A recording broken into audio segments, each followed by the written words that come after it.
In the Gospel this week, we hear the story of the apostles who return to their ordinary life of fishing, and in the midst of fishing on the Sea of Galilee, they encounter the risen Lord on the seashore. And it is in that everyday, ordinary circumstance of the apostles' life that the risen Lord all of a sudden bursts on the scene. And there's an important lesson there for us, because the message of Easter is that in our ordinary lives, in our everyday jobs, families, schools, and in the everyday situations like the apostles, is where we also encounter the risen Lord.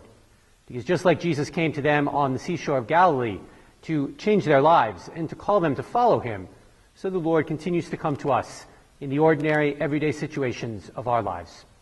The challenge is to recognize him. For as the Gospel on Sunday tells us, it is St. John the Evangelist, St. John the Beloved, who recognizes the Lord. The other apostles are not sure who the stranger on the seashore is. And many times, like the other apostles, we also fail to recognize Jesus in our lives. And I think that's the challenge that the season of Easter continues to give to us. To recognize the presence of the risen one in the ordinary events. To recognize the presence of the risen one standing with us in our lives, just like the apostles on that day on the sea long ago. Not a sermon, not a homily, just something to think about.